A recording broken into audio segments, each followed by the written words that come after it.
Hello everyone. तो guys आप लोग यूके 07 राइडर अनुराग यूट्यूबर को, बहुत फेमस यूट्यूबर है, बहुत फेमस यूट्यूबर, हर लोग उनको जानते हैं।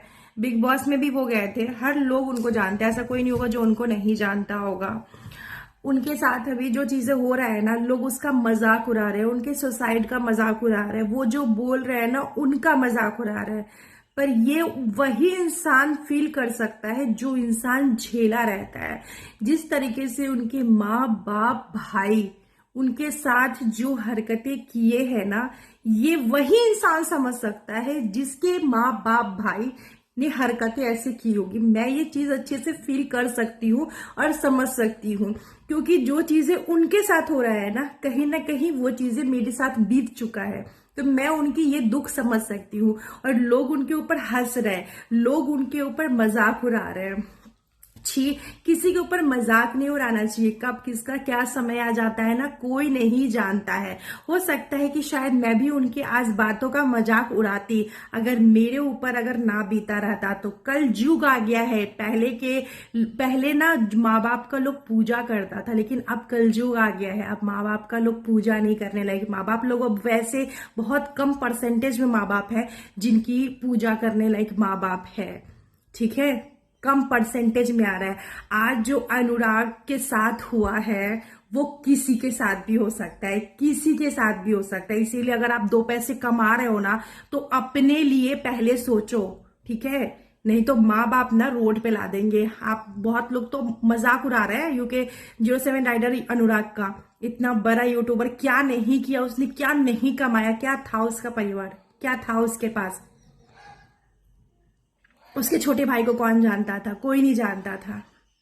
लेकिन आज जो चीजें हुआ है ना, मतलब मैं तो कब से सोच रही थी इस बारे में बात करूं, लेकिन मेरी हिम्मत नहीं बन रही थी, क्योंकि मैं फिर से उसी जोन में, अपने जोन में नहीं जाना चाहती थी। बहुत मुश्किल से मैंने अपना जोन निकाल के यहाँ के रखा है, और मैं उस जोन से निकल के यहाँ तक आई हूँ। मैं बिल्कुल उस जोन में नहीं जाना चाहती। लेकिन आजकल के माँ बाप जो होते हैं ना, पूजनीय नहीं होते। बहुत कम ऐसे माँ बाप होते हैं जो पूजनीय होते हैं। तो इसीलिए मैं आपको ये चीज सजेस्ट कर रही हूँ कि पहले आप कमाओ ना, तो अपने लिए सोचो। सोचो माँ बाप के लिए भी सोचो, पर अपने लिए भी सोचो। आज जो उसके साथ हुआ है ना, वो किसी के साथ भी हो सकता। कुछ लोग उसका सुसाइड का मजाक उड़ा रहे हैं। बिल्कुल उसने जो लाइव आके सुसाइड की हरकतें की है वो बिल्कुल भी अच्छी चीजें नहीं है। किसी के लिए हम क्यों कमजोर बने?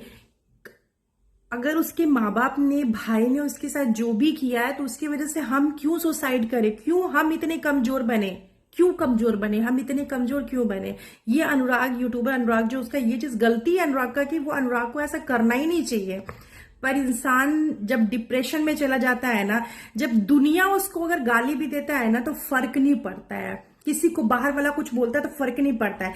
लेकिन जब घर वाले 10 इल्जाम लगाते हैं ना, वो भी वैसे इल्जाम जो आपने किया ही ना हो, तो वो बहुत खलता है। उससे इंसान डिप्रेशन में जाता है। मुझे भी बहुत लोग चाहे डिप्रेशन में भेजने का, मेरे कैरेक्टर पे उंगली उठा के, बहुत सारी चीजें करके, लेकिन मैं हारने वाली नहीं थी। और मैं यही कहूंगी कि कोई भी इंसान, भगवान ने हमें जिंदगी दिया है जीने के लिए, मरने के लिए नहीं जिंदगी दिया है। दुनिया के लिए हम क्यों मरे? पर जो अनुराग ने किया ये सुसाइड वाली चीजें, आई नो कि वो बहुत डिप्रेस होगा, बहुत डिप्रेस होगा, उसको कुछ नहीं समझ में आ रहा होगा, तभी उसने ये कदम उठाया है। पर इंसान को इतना कमजोर नहीं होना चाहिए। और आजकल तो कलयुग आ चुका है गाइज। माँ बाप को पहले लोग पूछते थे, आज वही माँ बाप, अगर 4 बच्चे हैं तो 4 आंख करके माँ बाप देखते हैं, 3 बच्चे हैं तो 3 आंख करके देखते, वही माँ बाप। अगर माँ बाप सही रहे ना, तो किसी बच्चे में कभी झगड़ा होगा ही नहीं, अगर माँ बाप सही रहे तो। क्या ही मैं बोलूं। मैं मतलब मैं अपने जोन में नहीं जाना चाहती। मैं अनुराग की चीजों को समझ सकती हूँ, क्योंकि मैंने झेला है वो चीज। तो मैं अनुराग की चीजों को अच्छे से समझ सकती हूँ कि वो उस टाइम पे कितना डिप्रेस है। बस माता रानी से ये प्रे करती हूँ कि जल्दी से उसके प्रॉब्लम्स जितने हैं सब सॉल्व हो जाए, और वो स्ट्रांग बन के फिर से कम बैक करे, वो अपने काम पे फोकस करे। होप्स हो कि जल्दी सब कुछ नॉर्मल हो जाए उसके लाइफ में।